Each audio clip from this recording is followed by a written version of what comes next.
नमस्कार, बहस के नंबर 1 शो ताल ठोके में आपका स्वागत है। आपके साथ में हूं राम मोहन शर्मा। इस साल यानी वर्ष 2023 में 9 राज्यों में विधानसभा चुनाव होने हैं और अगर हालात बने तो 10वीं जगह यानी कि जम्मू और कश्मीर में भी चुनाव हो सकते हैं। इन सभी राज्यों में अपनी विजय के लिए बीजेपी इस समय दिल्ली में महामंथन कर रही है। अब से कुछ देर पहले दिल्ली की एनडीएमसी बिल्डिंग में यह मीटिंग शुरू हो चुकी है, जिसमें प्रधानमंत्री मोदी और गृह मंत्री अमित शाह समेत कई केंद्रीय मंत्री और बीजेपी शासित राज्यों के मुख्यमंत्रियों के अलावा बड़ी संख्या में बीजेपी के वरिष्ठ नेता मौजूद हैं। 2 दिन तक चलने वाली इस बैठक में इस वर्ष होने वाले सभी 9 राज्यों के विधानसभा चुनाव में जीत के लिए रणनीति तय की जाएगी। हालांकि इनमें से कई राज्य ऐसे हैं जहां इस बार जीत आसान नहीं होगी। ऐसे में यह सवाल उठता है कि क्या दिल्ली में मंथन से बीजेपी को 2024 का विजय मंत्र मिलेगा। सवाल यह भी उठता है कि मोदी तो तैयार हैं, लेकिन विपक्ष इस बार कितना दमदार होगा और 24 में मोदी वर्सेस कौन होगा, इस पर अभी तक विपक्ष मौन है। दूसरी तरफ आज मोदी के रोड शो को लेकर भी कांग्रेस ने हमला बोला है। कांग्रेस ने कहा है कि राहुल गांधी की यात्रा से बौखलाई बीजेपी ने रोड शो के नाम पर मजाक किया है।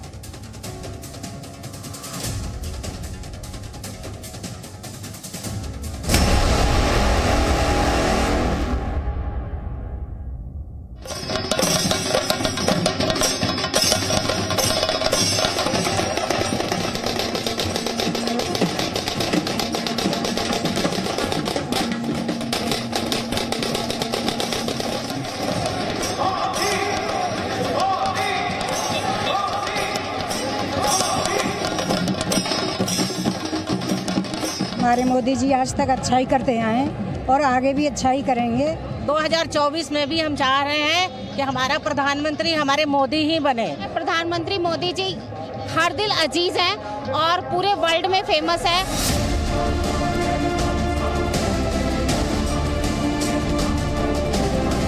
ये तो ये रोड शो इवेंट मैनेजमेंट है। हमारे लिए भारत जोड़ो यात्रा एक मूवमेंट है, एक जन आंदोलन है। ये घबराए हुए हैं, भोखलाए हुए हैं। जिन लोगों के दिमाग में कोरियोग्राफी है, जिनके ट्वीट में कोरियोग्राफी है, जिनके सोच में कोरियोग्राफी है, वो इसको समझ ही नहीं सकते।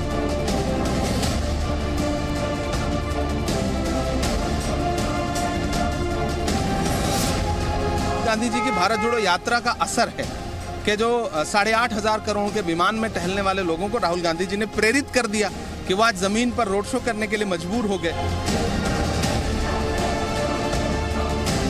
राहुल गांधी का कंपैरिजन में हो रहा है कि उनका मानसिक दिवालियापन दिखा।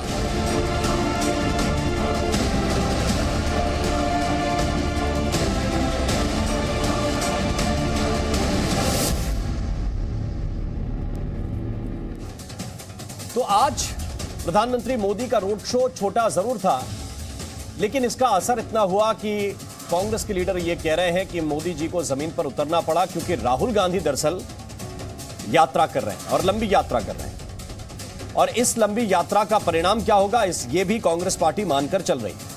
लेकिन क्या पूरा विपक्ष ये मानकर चल रहा है कि राहुल गांधी के नेतृत्व में ही यह चुनाव लड़ा जाएगा और क्या पूरा विपक्ष उन्हें सहयोग करने की स्थिति में रहने वाला है? इसी पर हम चर्चा की शुरुआत करते हैं। हमारे साथ कई खास मेहमान हैं। हमारे साथ इस वक्त राकेश त्रिपाठी हैं, प्रवक्ता हैं भारतीय जनता पार्टी के। सुनील यादव साजन हमारे साथ जुड़ रहे हैं, प्रवक्ता हैं समाजवादी पार्टी के। हमारे साथ कलीमुल हफीज साहब हैं, प्रवक्ता हैं AIMIM के। हमारे साथ किशोर तिवारी हैं, शिवसेना के नेता हैं। प्रोफेसर अजय उपाध्याय हमें ज्वाइन कर रहे हैं, कांग्रेस पार्टी के प्रवक्ता हैं। और प्रदीप कौशल जी इस वक्त हमारे साथ स्टूडियो मौजूद हैं, वरिष्ठ पत्रकार हैं। सबसे पहले राकेश त्रिपाठी जी, मेरा सवाल आपसे है, रोड शो कोई विशेष प्रयोजन था इसका? क्योंकि कार्यकारिणी तक तो सामान्य तरीके से भी प्रधानमंत्री अब तक देखा गया है, कई कार्यकारिणियों में शामिल हुए हैं। ये चार्ज 2023 के 9 राज्यों के लिए है कि 24 की रूपरेखा आप लोग तय करना चाहते हैं? देखिए राममोहन जी, भारतीय जनता पार्टी एक कैडर बेस्ड ऑर्गेनाइजेशन है जहां पर नियमित अंतराल पर पार्टी की राष्ट्रीय कार्यकारिणी की बैठक, प्रदेश की कार्यकारिणियों की बैठक, अभ्यास वर्ग, अलग अलग प्रकार के प्रशिक्षण वर्ग, ये भारतीय जनता पार्टी की कार्य पद्धति का एक हिस्सा है। इसलिए राष्ट्रीय कार्यकारिणी की जब भी बैठक होती है तो उसमें शोभा यात्रा निकालना हो या रोड शो करके पहुंचना हो, नेता इस प्रकार से पहले भी आते रहे हैं ये कोई नई बात हुई है, नयापन हुआ है, ऐसा नहीं है। ये हमारी कार्य पद्धति का हिस्सा है, हमारे कार्यक्रमों का हिस्सा है। और उसी कार्यक्रम के तहत प्रधानमंत्री जी एक बहुत छोटा सा रोड शो लेकर के आज अपने कार्यक्रम स्थल तक पहुंचे हैं। और ये अधिवेशन स्थल को जहां पे भी कार्यकारिणी की बैठक होती है उसको सजाना, उसका अवलोकन करते हुए प्रधानमंत्री का जाना, ये बहुत हमारे रूटीन काम का हिस्सा है।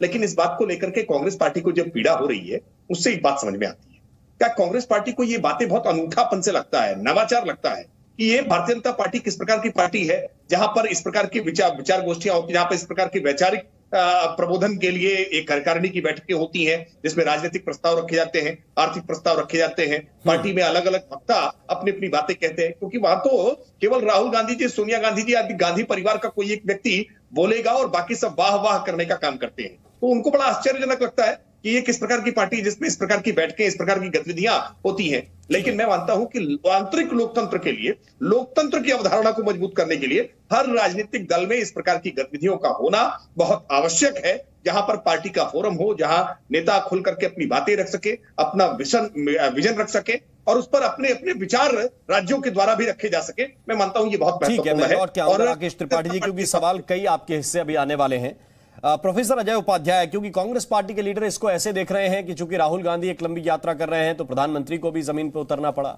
आपके नेता इमरान प्रतापगढ़ी कह रहे हैं कि लाखों करोड़ों के प्लेन में चलने वाले अब जमीन पर उतर आए हैं। क्या आपको लगता है कि 1 किलोमीटर का रोड शो विपक्ष के लिए इतना मायने रखता है? देखिए राममोहन जी, प्रधानमंत्री जी की अपनी प्रक्रिया है, ठीक कर रहे हैं अभी हमारे त्रिपाठी जी। वो शो तो करते ही रहते हैं, इवेंट मैनेजमेंट के मास्टरी है उनको।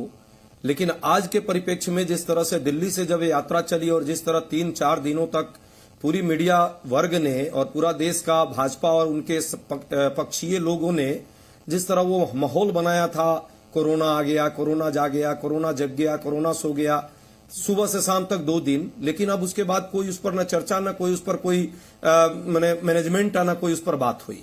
आज रोड शो करना पड़ा प्रधानमंत्री जी को। प्रधानमंत्री जी को पता था कि किस तरह से दिल्ली से जब यात्रा चली थी तो इसमें कितने हजारों की संख्या में लोग पैदल चल रहे थे। चलिए, आंशिक तौर पर सही इवेंट मैनेजमेंट ही किया है उन्होंने, पर कांग्रेस के यात्रा पर जो बार बार प्रश्न लगाने वाले लोग हैं, जो कांग्रेस की यात्रा पर बार बार कहीं न कहीं अपने अपने ढंग से क्वेश्चन करते थे, बदनाम करते थे, उनको पता होना चाहिए कि ये यात्रा नहीं है, ये मूवमेंट है एक तरह से, ये सिर्फ इवेंट मैनेजमेंट नहीं है। दूसरी बात, राजनीतिक कार्यकारिणी की बैठक हुई है, मैं बधाई दूंगा त्रिपाठी जी को। भाजपा को ऐसे विमर्श कभी कभी करने चाहिए, लेकिन ये विमर्श सिर्फ औपचारिकता में नहीं होनी चाहिए। 3 वर्ष का कार्यकाल या 5 वर्ष का जो भी कार्यकाल था इनके राष्ट्रीय अध्यक्ष का, वो पूरा हो गया है। मैं आशा करूंगा कि त्रिपाठी जी को इस बार वोट का अधिकार मिलेगा, जैसे कांग्रेस के ब्लॉक स्तर के कार्यकर्ताओं को, हजारों कार्यकर्ताओं को वो अधिकार मिला और हम राष्ट्रीय अध्यक्ष चुन करके लाए थे। जिन लोगों ने हम पर इतना प्रश्न लगाने का काम लगातार लेकिन आपको लगता है हमारी वैधानिकता पर मुझे ये बात बताइए, क्या आपको लगता है कि इनके यहाँ राष्ट्रीय अध्यक्ष का, क्या आपको लगता है कि सारे विपक्षी दल, क्योंकि अब चूंकि 24 में जा रहे हैं, आप भले ही कहेंगे यात्रा आपकी नॉन पॉलिटिकल है, गैर राजनीतिक मकसद है, राहुल गांधी ने भी कहा कि नहीं हम किसी मकसद से या सत्ता पाने के लिए यात्रा नहीं कर रहे हैं, तो आपको यह लगता है कि 2024 में जब जाना है तब बिना राजनीति के भी आप राजनीतिक लाभ उठा पाएंगे 2024 में? देखिए राममोहन जी, आप एक सधे हुए पत्रकार हैं और विद्वान पत्रकार हैं। आप अपनी पत्रकारिता की जमीन को मेंटेन रखते हैं सामान्य परिस्थितियों में। जो भी यात्रा हो रही है, हम राजनीतिक पार्टी जरूर हैं, लेकिन राजनीतिक पार्टी का अपना एक दायित्व और एक कर्तव्य भी होता है। राजनीतिक पार्टी का अर्थ सिर्फ ये नहीं है कि बार बार रोज चुनाव, 5 साल बाद भी चुनाव हो तो आज ही से चुनाव की तैयारी करे, फिर अगले 10 साल बाद का चुनाव की तैयारी आज ही से करे और अपना पीठ थपथपाए। जनता जो आपको काम देती है, आप पक्ष में है तो आपका काम है कि आप सरकार चलाए, जनता के मुद्दों को एड्रेस करे। विपक्ष में है तो जनता में जागृति जगाए, सामाजिक राजनीतिक मुद्दे भी हैं, उन मुद्दों पर भी काम करें। हमने जो इस दौरान जिस तरह से नफरत देश में फैलाने का काम कुछ लोगों ने किया, उसको खत्म करने के लिए हम ये यात्रा निकाले। जिस तरह आय की असमानता देश में बढ़ रही है, जागृति फैलाने के लिए ये यात्रा की है। महंगाई और बेरोजगारी जिस तरह सिर पर चढ़कर बोल रही है, लोगों की कमर तोड़ रही है, आधार पे सरकार से मांग करने के लिए इस आधार पे करना पड़ेगा कि जहां जहां से यात्रा गुजर चुकी है वहां वहां नफरत मिट गई होगी और बहुत प्रेम, भाईचारा, बंधुत्व आपकी नजर में बढ़ गया होगा। मैं आऊंगा आपके पास। सुनील यादव साजन जी इस वक्त हमारे साथ हैं। सुनील जी, क्या राहुल गांधी का नेतृत्व स्वीकार है या फिर अलग अलग चेहरे, जैसे कल मायावती जी ने बहुत स्पष्ट कहा कि हम तो किसी से गठबंधन नहीं करेंगे उत्तर प्रदेश में, हम तो अपना चुनाव स्वतंत्र होकर लड़ेंगे। देखिए राम मोहन जी, मैं आपको सुन रहा था, आपने कहा कि मोदी जी के खिलाफ कौन होगा। मुझे लगता है कि मोदी जी के खिलाफ देश के मुद्दे होंगे, और मुद्दे, क्योंकि ये एक आम बहस भारतीय जनता पार्टी करने लगती है कि भाई बताइए मोदी जी से बड़ा चेहरा कौन है, तो हम ये मान सकते हैं कि भाई आज मोदी जी देश के प्रधानमंत्री हैं, उनसे बड़ा कोई चेहरा नहीं, लेकिन देश में जो मुद्दे हैं वो शायद मोदी जी से कई गुना बड़े हैं। और जहां तक सवाल विपक्ष का है, तो आप ये समझिए कि विपक्ष का मतलब सिर्फ कांग्रेस नहीं है। मुख्य विपक्षी पार्टी कांग्रेस है, लेकिन जब लोकसभा के चुनाव होंगे अलग अलग राज्यों में अलग अलग विपक्ष भारतीय जनता पार्टी को चुनाव में दिखाई देगा। अब मान लीजिए कि उत्तर प्रदेश में जब चुनाव होगा, जब 24 का उत्तर प्रदेश का लोकसभा का चुनाव होगा, तो यहां कांग्रेस मुख्य विपक्षी पार्टी नहीं होगी। यहां क्योंकि समाजवादी पार्टी मुख्य विपक्षी पार्टी है, तो भारतीय जनता पार्टी को रोकने की जिम्मेदारी कांग्रेस से ज्यादा समाजवादी पार्टी की है। हमारा संगठन बड़ा है। लेकिन सुनील यादव एक बात और, फिर वो वोटों के विभाजन की बात, या ये कह दिया जाता है कि साहब बीजेपी के खिलाफ अब 3 जगह वोट जाएगा, बीएसपी को अलग, सपा को अलग, कांग्रेस को अलग। क्या इस सूरत में जो राहुल गांधी जी कह रहे हैं कि भारत जोड़ो और नफरत को हटाओ, ये मुमकिन हो पाएगा? हाँ, ये अच्छा सवाल किया राम मोहन जी आपने। मुझे लगता है परिस्थितियां कोई भी हो, किसी के कोई बयान आ रहे हों, लेकिन 24 का चुनाव 2 विचारधाराओं के बीच होने जा रहा है। बहुत पार्टियां नहीं, पार्टियां तो होंगी, लेकिन एक तरफ वो लोग हैं जो देश के संसाधनों को बेच रहे हैं, एक तरफ वो ताकत होगी जो देश के संसाधनों को रोकना चाहती, बचाना चाहती। एक तरफ वो लोग हैं जो संविधान को कमजोर करना चाहते हैं, पिछड़े दलितों का हक छीन रहे हैं, और एक तरफ वो ताकत होगी जो संविधान को बचाएगी और पिछड़े दलितों का हक दिलाएगी। एक तरफ वो लोग होंगे जो किसानों पर गाड़ियां चढ़ा रहे हैं, और एक तरफ वो लोग होंगे, वो ताकत होगी जो किसानों की मदद कर रहे हैं। तो इसलिए आप ये मत भटकाइए कि कई ताकत लड़ेंगी, 2 ताकतों के बीच चुनाव होगा। नहीं, आपको देखिए यहां लड़ना, ऐसा तो हो नहीं सकता कि कांग्रेस पार्टी का उम्मीद। सुनील साजन जी, आपकी बात बहुत अच्छी है, लेकिन बात के आधार पर वोट मिलता नहीं है जी, क्योंकि उसका अंक गणितीय है। अब राहुल गांधी अगर ये कहेंगे कि उनका कैंडिडेट भी इसी ताकत के आधार पर लड़ रहा है, आप कहेंगे आपका कैंडिडेट भी इसी फिलॉसफी के आधार पर लड़ रहा है, मायावती कहेंगी उनका कैंडिडेट इसी फिलॉसफी के आधार पर लड़ रहा है कि ये एंटी बीजेपी है और सत्ता को हटा देना है क्योंकि सत्ता बहुत खराब चल रही है, तो फिर वोट का विभाजन नहीं होगा। ये आपके कह देने से भर से नहीं होता है, इसका जवाब क्योंकि तीनों पार्टियां एक ही फिलॉसफी पे चल रही है कि 2 तरह के चुनाव हो रहे हैं। मैं राकेश त्रिपाठी से इस पे आपका काउंटर ले लूं, क्योंकि आपने कई बातें कही, इसके बाद मैं आपके पास आऊंगा और इसके एनालिसिस के लिए हमारे साथ 10 सेकंड में आप। जी हाँ, सुनील साहब जी कंप्लीट कर लीजिए जी। मैं केवल ये कह रहा हूं कि 2 विचारधाराओं के बीच अगर चुनाव होगा तो यह हमारी रणनीति का हिस्सा होगा कि कौन कैसे मानेगा। जो मुहिम माननीय नीतीश कुमार जी ने चलाई है बिहार में, तेजस्वी यादव जी दोनों लोगों मिल करके जाति जनगणना करा रहे हैं, मुझे लगता है कि 24 आते आते जो पूरे देश का माहौल होगा वो भाजपा बनाम विपक्ष होगा, नहीं वो तो कोई दुविधा नहीं। देखो आरजेडी के नेता क्या मुहिम चला रहे हैं, उनकी मुहिम अलग है, वो रामचरितमानस पे मुहिम चला रहे हैं, तो उनकी मुहिम में मत जाइए। आप उत्तर प्रदेश में अच्छा काम कर रहे हैं, मजबूत होकर लड़े थे और वैसी लड़िए तो शायद फायदा मिलेगा। राकेश त्रिपाठी, लेकिन कई चीजें कह रहे हैं कि साहब बेरोजगारी है, इन विषयों को लेकर देश के मुद्दे इतने बड़े हैं कि प्रधानमंत्री का कद उनके सामने कुछ भी नहीं है। देखिए, मुझे लगता है कि ये जो मुद्दे गिना रहे हैं, यही मुद्दे तो उत्तर प्रदेश की विधानसभा चुनाव में भी समाजवादी पार्टी ने इसी तरह से गिनाए थे। परिणाम क्या हुआ है ये जानते हैं, बेहतर जानते हैं, इसलिए मुद्दों पर भी अगर बात करेंगे तो भारतीय जनता पार्टी से ज्यादा मुद्दों का समाधान आपने किया नहीं है। आज चाहे बेरोजगारी का मसला हो, चाहे महंगाई का मसला हो, आज भारतीय जनता पार्टी ने जो समाधान रखा है जनता की समस्याओं के लिए, वो तुलनात्मक रूप से आपसे अगर तुलना करेंगे तो आप बहुत पीछे हैं और इसीलिए जनता आपके साथ नहीं जुड़ रही। मैं अजय उपाध्याय जी की एक बात का जरूर जवाब दूंगा। अजय उपाध्याय जी ने भाजपा के अध्यक्ष को निर्वाचन को लेकर के कुछ बातें कही। देखिए, ये एक आकलन होना चाहिए कि कांग्रेस पार्टी में आज पूर्व अध्यक्ष कौन कौन से ऐसे हैं जो मार्गदर्शन दे सकते हैं? श्रीमती सोनिया जी और राहुल गांधी। इसके अलावा परिवार के अलावा दूसरा ऐसा कोई पूर्व अध्यक्ष नहीं है जो कांग्रेस पार्टी में आज किसी महत्वपूर्ण विषय पर पूर्व अध्यक्ष के नाते मार्गदर्शन दे सके। समाजवादी पार्टी में श्रीमान अखिलेश यादव जी, उनके पहले अध्यक्ष श्रीमान मुलायम सिंह यादव जी अब जीवित नहीं रहे, कोई पूर्व अध्यक्ष उनका है ही नहीं। केवल अखिलेश यादव जी पार्टी के अध्यक्ष हैं, किसी से परामर्श नहीं कर सकते, कोई पूर्व अध्यक्ष नहीं है।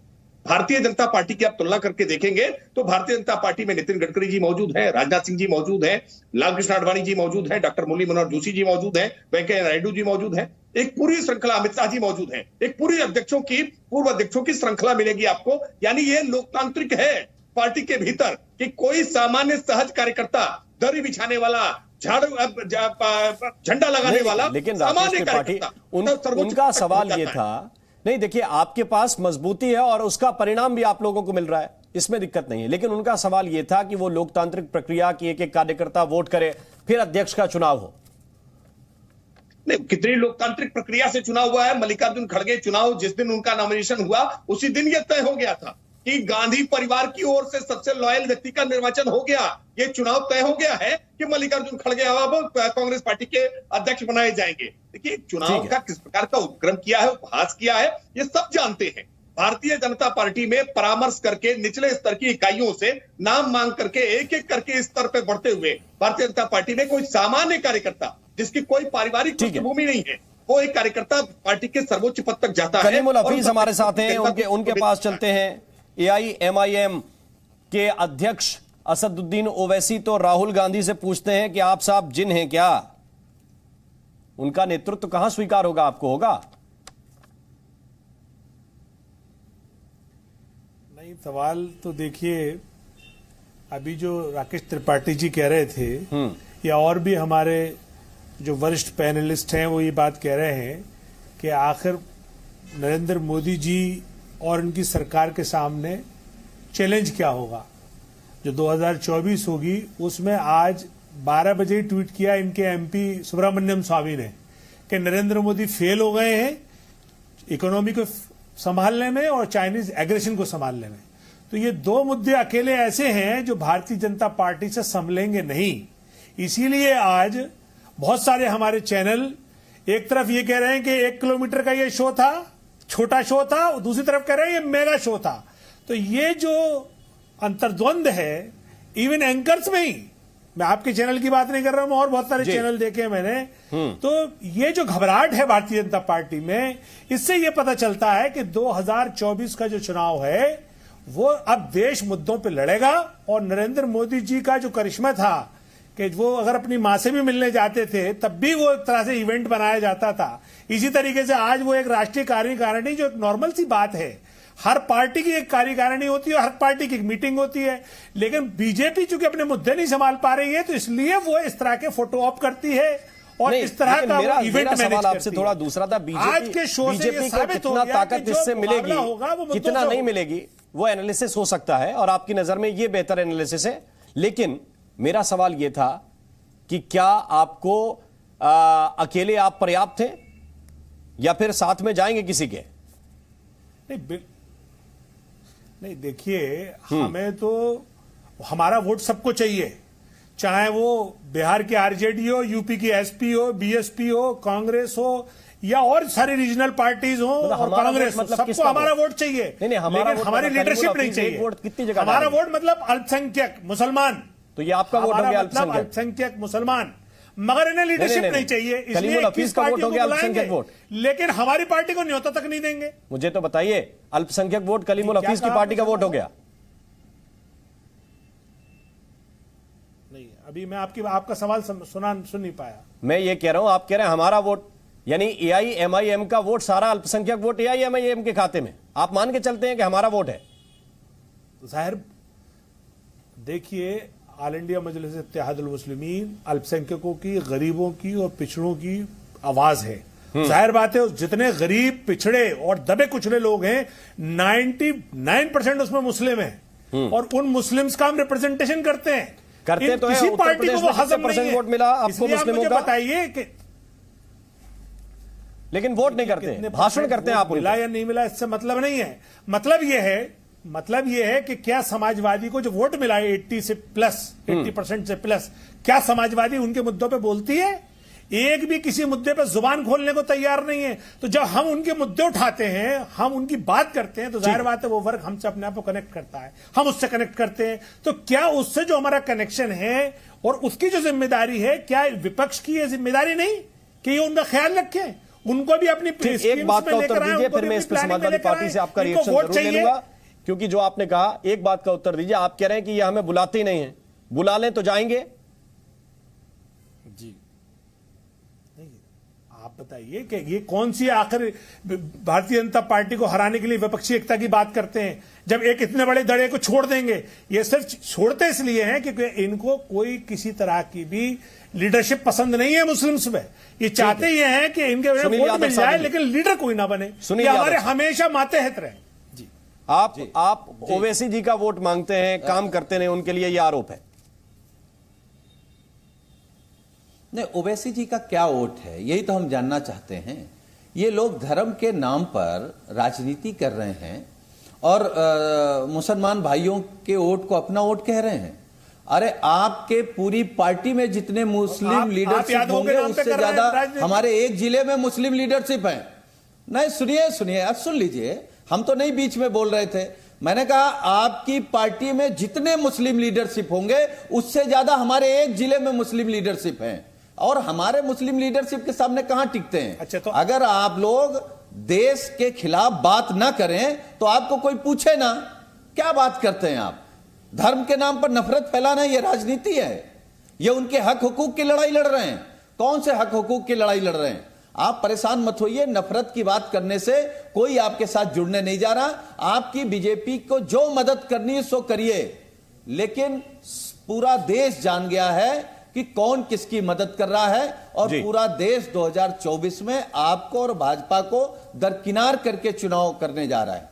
कलीमुल हफीज, देखिए, ये समाजवादी पार्टी अपने जिन नेताओं की बात कर रही है उनको 3-3 साल जेल में सड़ना पड़ा। ये पार्टी उनके पीछे भी नहीं खड़ी हुई। जिस मुस्लिम लीडरशिप की बात कर रही है, इनके एमएलएस के पेट्रोल पंप तोड़े गए, इनके एमएलएस के घर ढाए गए, और वो मुस्लिम एमएलए थे। ये पार्टी का एक नेता नहीं बोला। ये जो उत्तर प्रदेश में ही जो मुसलमानों के घरों पे बुलडोजर चला प्रयागराज में, इनका एक नेता नहीं बोला।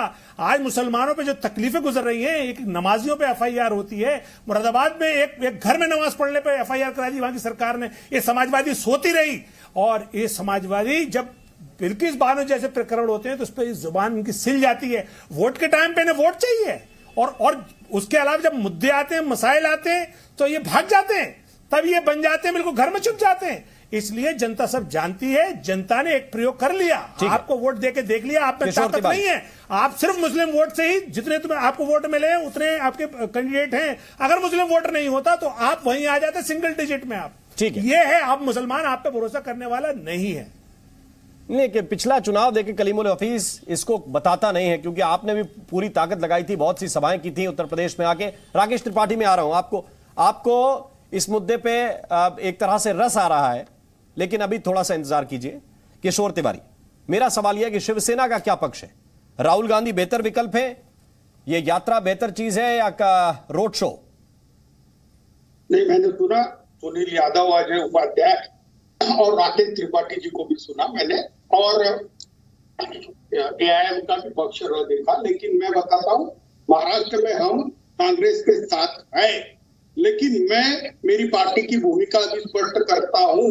देखो, 2023 में जो चुनाव है, मध्य प्रदेश, छत्तीसगढ़, राजस्थान, जहाँ तो कांग्रेस की साख पे रहेगी, फिर तेलंगाना, कर्नाटक, तो कर्नाटक में भी कांग्रेस ही रहेगी, और टीआरएस रहेगी तेलंगाना में। तो ये तो बड़े राज्य है यहाँ, और त्रिपुरा भी है तो कांग्रेस का ही रोल रहेगा। तो ये जो राज्य है, ये राज्य का जो मैंडेट आएगा शायद 24 के चुनाव में बहुत रिफ्लेक्ट करेगा। लेकिन मैं एक बात बता रहा हूं तुमको कि कांग्रेस कोई भी निर्णय ले, लेकिन आज की परिस्थिति में आप बंगाल ले लो, या नीचे के राज्य ले लो, या महाराष्ट्र का तरीका राज्य ले लो, आप रीजनल या उत्तर प्रदेश ले लो, रीजनल पार्टियों को इग्नोर नहीं कर सकते। हम बीजेपी को अगर विकल्प देना चाहते हैं तो विपक्षी एकता और वोट कटवा पार्टी जो है उनसे लोगों को सचेत करना है। लेकिन राकेश त्रिपाठी बोल रहे थे कि बीजेपी में 2 नेता ही नहीं है, और भी नेता है। उन्होंने 2 जने के नाम गिनवाए, डॉक्टर मुरली मनोहर जोशी और नितिन गडकरी जी। मैं बताता हूं कि स्टेज पर है तो नहीं है, क्योंकि स्टेज पर तो केवल नड्डा जी बैठे हैं, सब नीचे बैठे हैं। लेकिन मुझे जहां तक मालूम पड़ा है कि ये सब लोग लाल कृष्ण आडवाणी के साथ अभी रिटायर्ड कर दिए गए हैं या किए जा रहे हैं। तो मैं अभी बता रहा हूं कि बीजेपी में जो भी निर्णय होते हैं वो अमित शाह और मोदी जी लेते हैं। तो बीजेपी में कोई प्रजातंत्र है, ये बात में कोई तथ्य नहीं है। दूसरी बात, ठीक है, मैं उसका उत्तर ले लूंगा, लेकिन बस मुझे एक बात बताइए किशोर तिवारी जी, आप कितनी उम्र तक काम करना चाहते हैं? कितनी उम्र तक आप राजनीति करना चाहते हैं? कम से कम मोदी जी जितनी उम्र के उतनी तो करना चाहता हूं। कोई बार होगा कि नहीं होगा? हाँ, कोई बार तो रखेंगे 80 वर्ष तक, 85 वर्ष तक, 90 वर्ष तक। नितिन गडकरी जी, सुब्रमण्यम स्वामी जी, उनसे 4-4 साल छोटे हैं। एक समय के बाद आपको पार्टी का संरक्षक बनना पसंद होगा कि आप कहेंगे नहीं मैं ही चुनाव लड़ूंगा, मैं ही सब कुछ करूंगा? नहीं, सत्ता का मोह तो नहीं रहना चाहिए। और जो पदाधिकारी रहते हैं, जो अब आपकी बात का उत्तर आपने बिल्कुल ठीक उत्तर दिया। राकेश त्रिपाठी, आंतरिक लोकतंत्र आपकी पार्टी में नहीं है क्योंकि अध्यक्ष जी आपके बैठे हैं ऊपर मंच पे, बाकी सबको आपने नीचे कुर्सियों पे बिठाया है। मुझे लगता है कि शायद यही समझ विस्तार करने की आवश्यकता है कि पार्टी में अध्यक्ष का क्या कद होता है। हमने देखा है कि अभी सलमान खुर्शीद ने कुछ दिनों पहले कांग्रेस में मल्लिकार्जुन खड़गे के संदर्भ में क्या वक्तव्य दिया था, और स्पष्ट तौर पर उन्होंने राहुल गांधी को किस तरह से पार्टी का अभी भी सबसे बड़ा नेता बताया। मैं मानता हूं ये अध्यक्ष की गरिमा को कम करने जैसा होता है। भारतीय जनता पार्टी अध्यक्षीय प्रणाली की एक पार्टी है जहां पर अध्यक्ष सर्वोच्च होता है पार्टी के भीतर, और इसीलिए पार्टी की किसी भी बैठक की अध्यक्षता पार्टी का अध्यक्ष के द्वारा ही होती है। राष्ट्रीय कार्यकारिणी की बैठक किशोर जी, अरे भाई मुश्किल है। आप ठाकरे परिवार के अतिरिक्त अभी आप निश्चित रहिए आदित्य ठाकरे की, इसके बाद अभी आप आदित्य ठाकरे की जिंदाबाद लगाएंगे।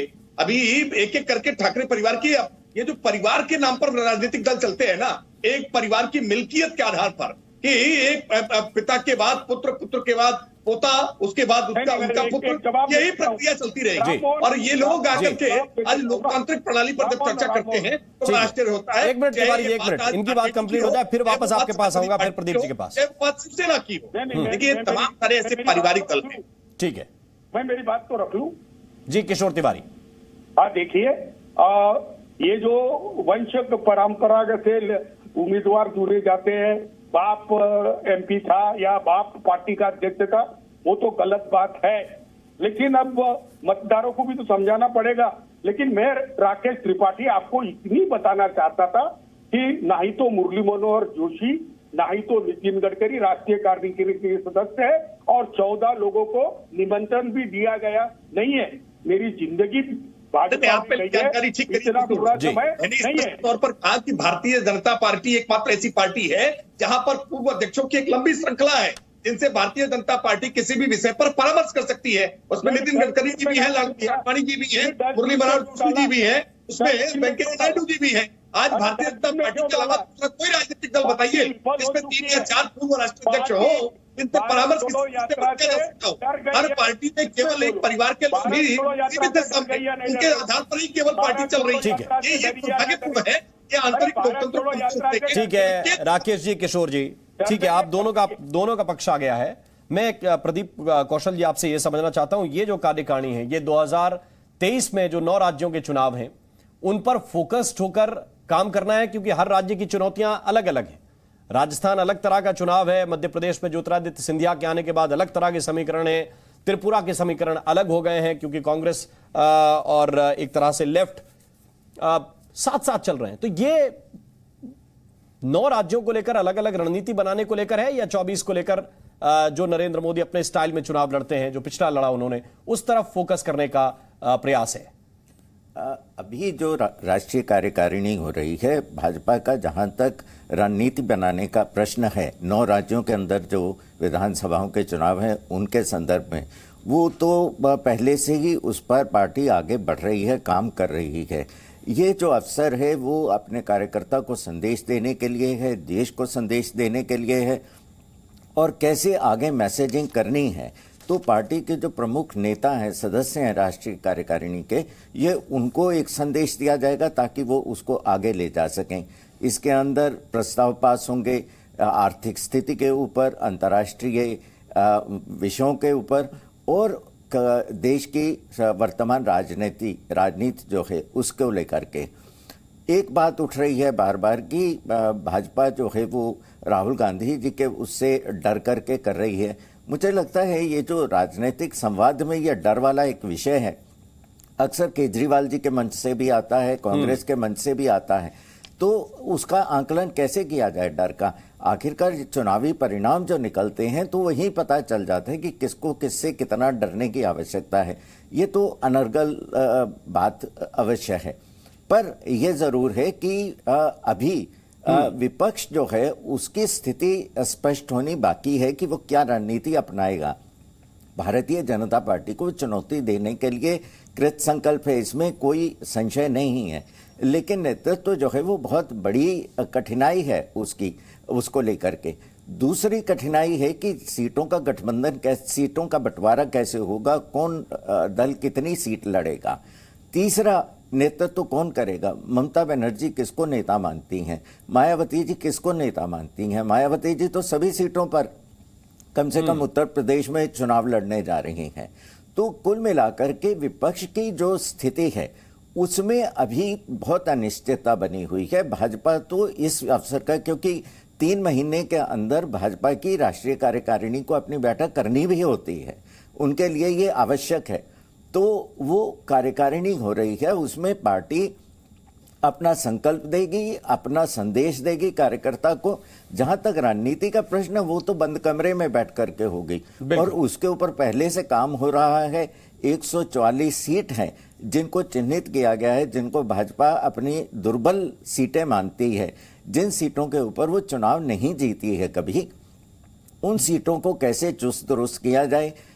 वरिष्ठ नेताओं के अंदर वो सीटों का बंटवारा हुआ है, 3 से 4 सीटें जो हैं वो वरिष्ठ मंत्रियों को दी गई हैं। प्रोफेसर अजय उपाध्याय साहब के मैं पास चलता हूं। अजय उपाध्याय जी, एक सवाल बहुत महत्वपूर्ण है। आप कहते हैं कि ठीक है, ऐसा जरूरी नहीं है कि एक चुनाव खत्म हुआ फिर दूसरे चुनाव के लिए शुरू कर दिया जाए।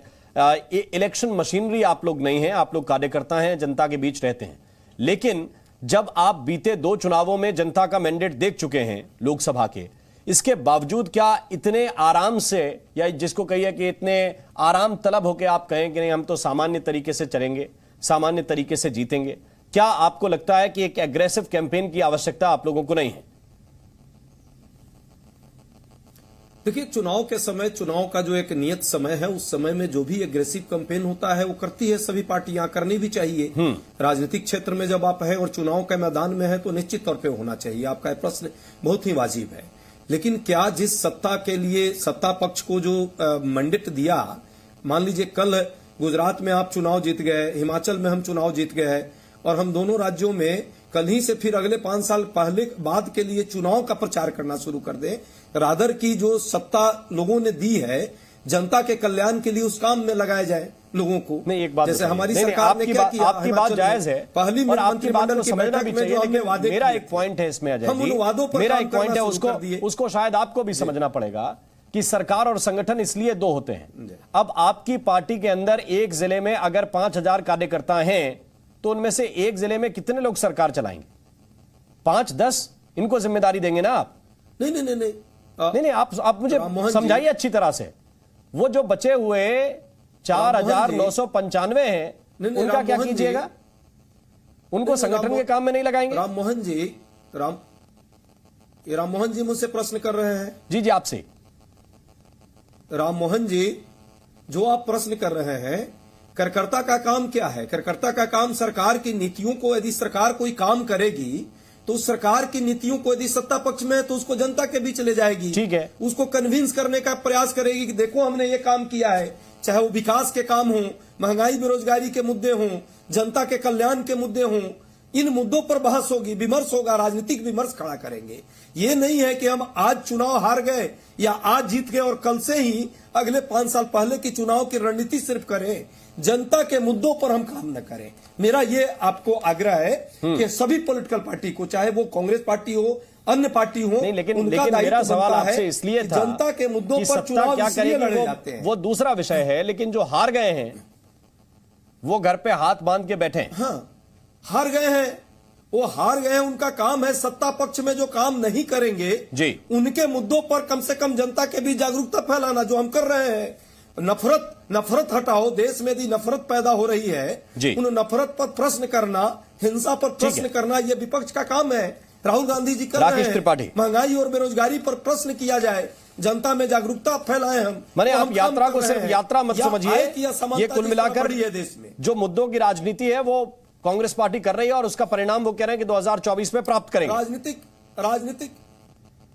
राजनीतिक विमर्श खड़ा करना हर पॉलिटिकल पार्टी का काम है, लेकिन मुद्दों को भटका करके हिंदू मुस्लिम के राजनीति में जाना, देश को राष्ट्रीय एकता को कहीं ना कहीं प्रश्न चिन्ह में लाना, ये किसी भी राजनीतिक पार्टी के लिए ठीक नहीं है। देखिए राममोहन जी, भारतीय जनता पार्टी एक ऐसा ऑर्गेनाइजेशन है जो अहरनिश काम करता है। भारतीय जनता पार्टी के कार्यकर्ता केवल चुनाव में सक्रिय नहीं होते हैं, वो उस प्रतिभावान विद्यार्थी की तरह होते हैं जो लगातार स्वाध्याय करता है, पूरे वर्ष पढ़ाई करता है, और इसलिए जब परीक्षा होती है तो परिणाम अच्छा आता है।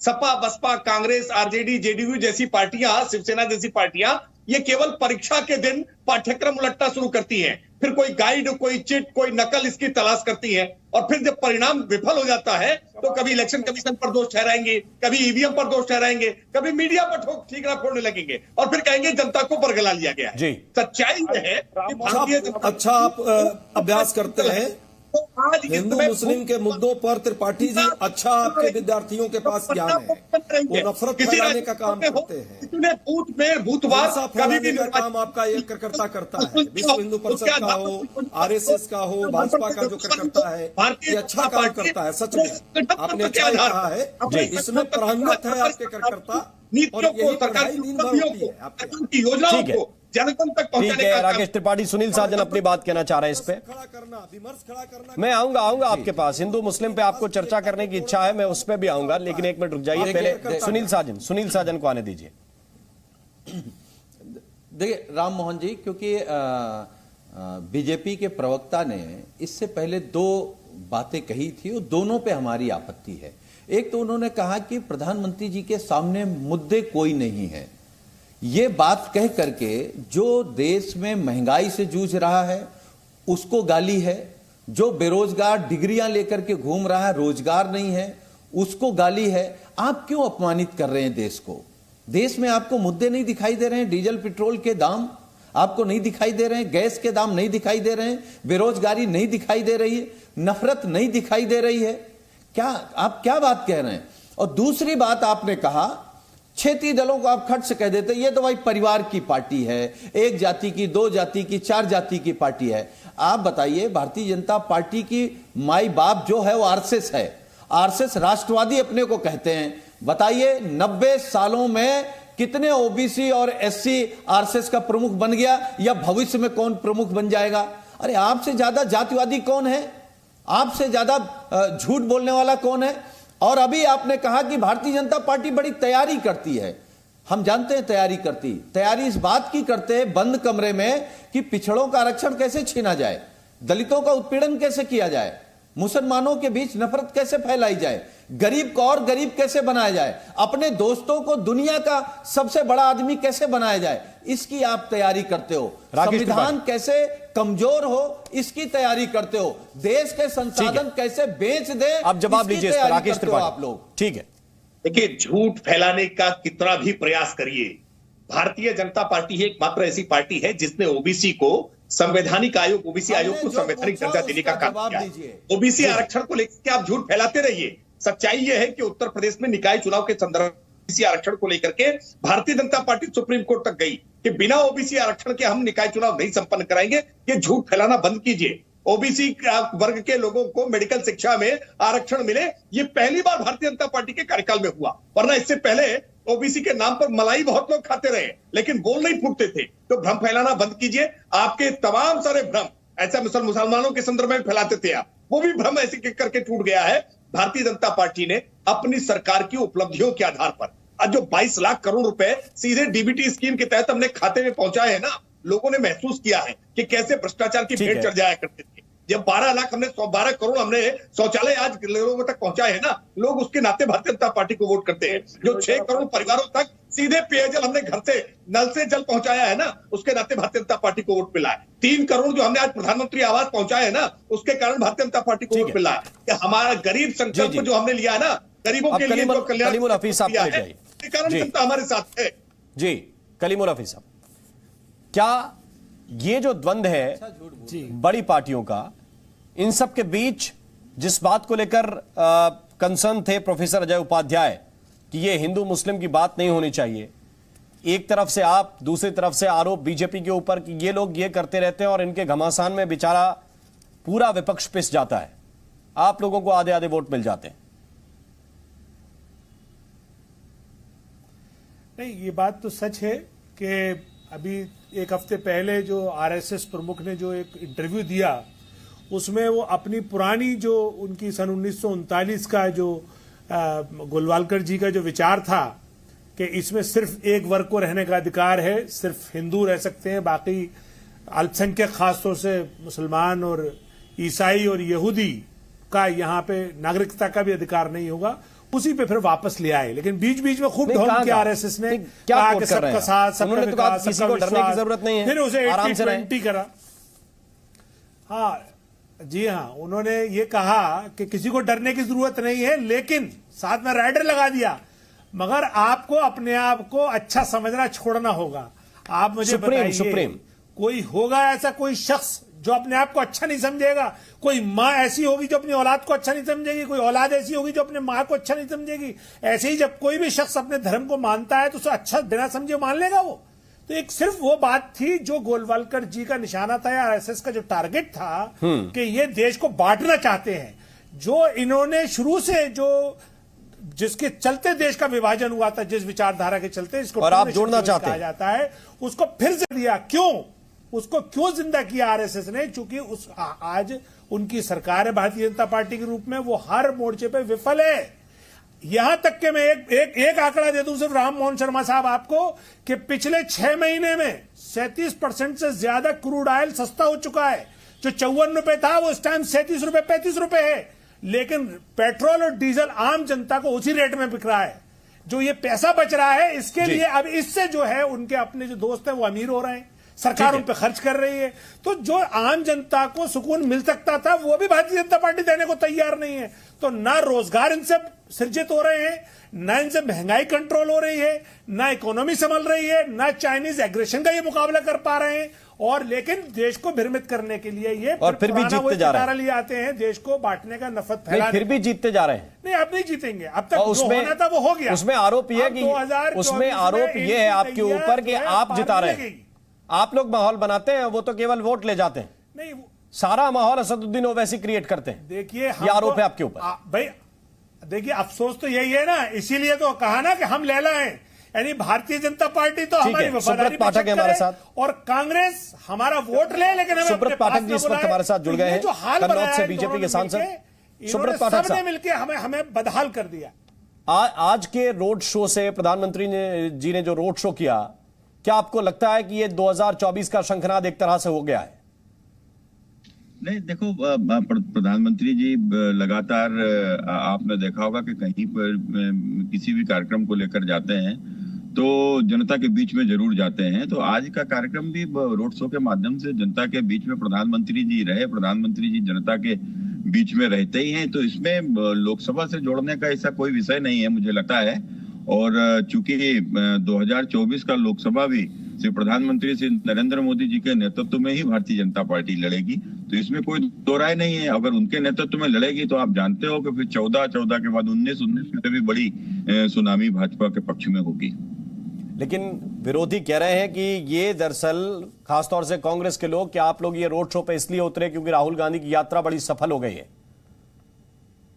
अब देखो, राहुल गांधी की यात्रा सफल हुई असफल हुई है तो कांग्रेस वाले जाने, लेकिन जो मैसेज है, मैसेज तो उसकी असफलता को ही कह रहा है कि जिस प्रकार से हिंदी भाषी क्षेत्रों में आए नहीं, ना बिहार गए ना उत्तर प्रदेश गए, उत्तर प्रदेश और बिहार को छुए बगैर निकल जाना और अपनी सफलता का ढोल पीटना, तो ये कितना सफल हुआ है तो वो खुद ही जानते होंगे। लेकिन वो ये कह रहे हैं कि प्रधानमंत्री को इसलिए रोड पे आना पड़ा।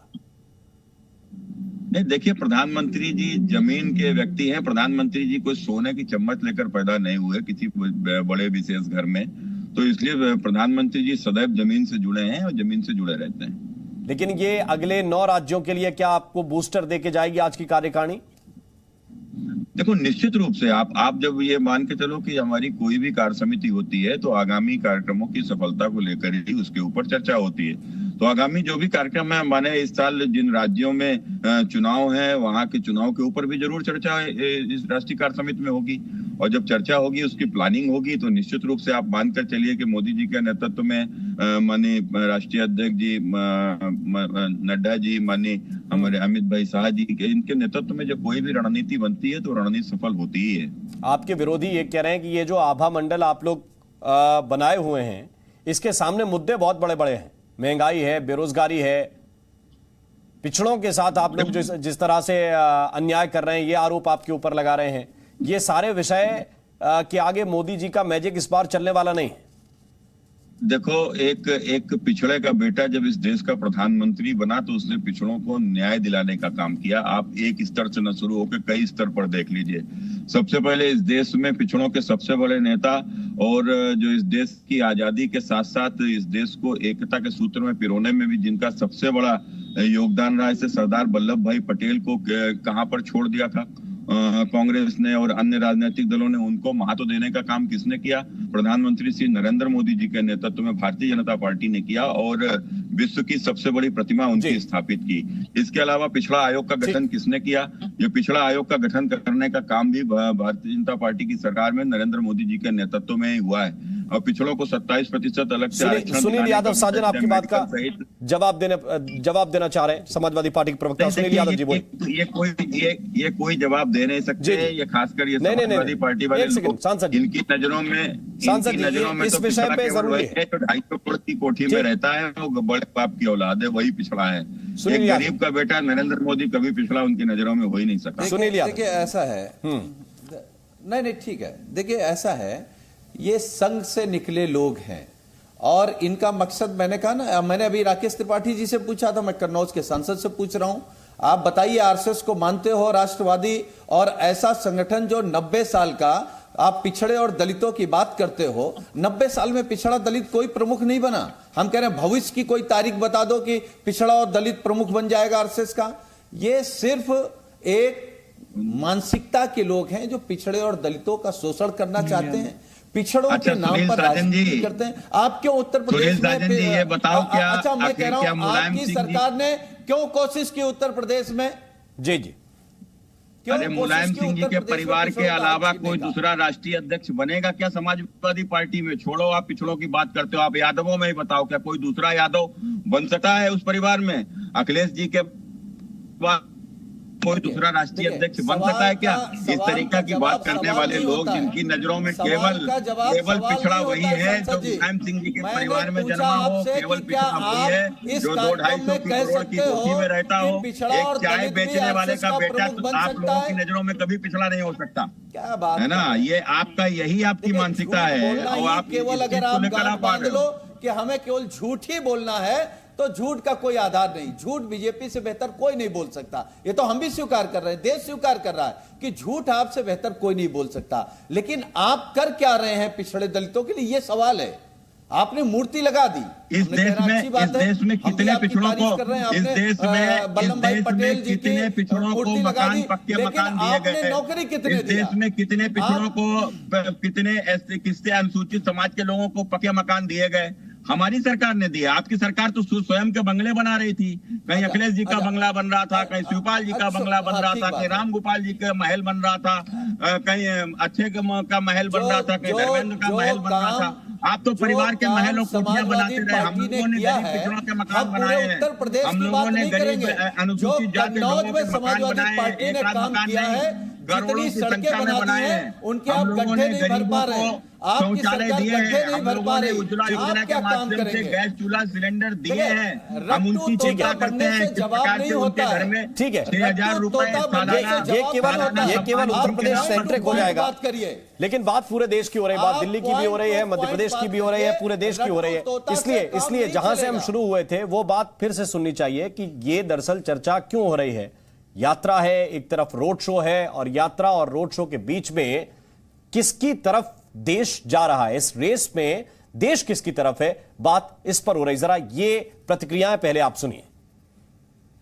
भारत जोड़ो यात्रा का असर है उन पर। हम लोग यहाँ 122 दिन से कन्याकुमारी से रोज 23-24 किलोमीटर चल रहे हैं, और आज कुछ 2-3 घंटे के लिए एक छोटा सा रोड शो प्रधानमंत्री ने निकाला है, ये दिखाने के लिए कि वो अभी भी लोकप्रिय हैं। उनके लिए तो ये रोड शो इवेंट मैनेजमेंट है, हमारे लिए भारत जोड़ो यात्रा एक मूवमेंट है, एक जन आंदोलन है। ये घबराए हुए हैं, भौखलाए हुए हैं। देखिए, उन लोगों को शायद पता नहीं कि नरेंद्र मोदी जी वो कल भी सड़क पे थे, आज भी सड़क पे हैं, और कल भी सड़क पे रह के ही वो सारी सेवा का कार्य कर रहे हैं। तो उन लोगों को तो, जिन लोगों के दिमाग में कोरियोग्राफी है, जिनके ट्वीट में कोरियोग्राफी है, जिनके सोच में कोरियोग्राफी है, वो इसको समझ ही नहीं सकते। ये राहुल गांधी जी की भारत जोड़ो यात्रा का असर है कि जो 8,500 करोड़ के विमान में टहलने वाले लोगों को राहुल गांधी जी ने प्रेरित कर दिया कि वो आज जमीन पर रोड शो करने के लिए मजबूर हो गए। तो ये भारत जोड़ो यात्रा का असर है। वो राहुल गांधी जिनको आप संजीदा राजनीतिक ही नहीं मानते थे, राजनीतिज्ञ मानते ही नहीं थे, उनको ट्रोल करते थे, उनके बारे में आप शब्द कहलवाते थे अपनी ट्रोल आर्मी से, आज उन्हीं राहुल गांधी जी के नक्शे कदम पे बहुत सारी यात्राएं निकलनी शुरू हो गई। राहुल गांधी के कंपैरिजन में हो रहा है कि उनका मानसिक दिवालियापन दिखा रहा है। अरे 1 किलोमीटर का रोड शो, दिल्ली के परिप्रेक्ष्य में ये रोड शो हो रहा है, यहाँ पे राष्ट्रीय कार्यकारिणी हो रही है, उसके उपलक्ष्य में हमने एक रोड शो ऑर्गेनाइज किया, उससे कंपैरिजन क्या? ठीक है, दोनों के बीच बीजेपी का कहना है कि कोई तुलना हो नहीं सकती, लेकिन फिर भी तुलना करने की कोशिश की जा रही है। हमारे साथ प्रोफेसर अजय उपाध्याय, कांग्रेस के प्रवक्ता। अजय जी। जी, 2-3 बातें इसमें साथ में निकल कर आई है, और माननीय सांसद महोदय के भी बात का मैं जवाब देना चाहूंगा। पहली बात की, राष्ट्रीय कार्यकारिणी का इससे पहले बैठक भाजपा का कब हुआ था, और उस समय क्या रोड शो किया था क्या प्रधानमंत्री जी ने? एक बड़ा प्रश्न है। रोड शो पहले भी होता था राष्ट्रीय कार्यकारिणी की बैठक, लेकिन मुझे नहीं लगता कि कोई भी पार्टी, कांग्रेस की भी राष्ट्रीय कार्यकारिणी होती है, भाजपा की भी होती है, इससे पहले कोई इतिहास हो तो बताएंगे, आप ही दिखाएंगे पुराना कोई वीडियो ऐसा हो तो। इसका मतलब ये तथ्य स्पष्ट है कि दिल्ली से जब यात्रा चली, पहले यात्रा को बदनाम करने का प्रयास किया गया, राहुल गांधी पर व्यक्तिगत बहुत आरोप प्रत्यारोप लगाए गए, उनकी छवि को खत्म करने का प्रयास हुआ। जब सारे साधन संसाधन इनके खत्म हो गए, ध्वस्त हो गए सारे तीर, तब एक बार आया कोरोना का माहौल बनाने का प्रयास हुआ, वो भी खत्म हो गया। तो ठंड क्यों नहीं लगती है, सर्दी क्यों नहीं लगती है, गर्मी क्यों नहीं लगती है? इस ठंड में भाजपा के लोग बेचारे कंबल ओढ़ने के बाद भी कपकपा रहे हैं।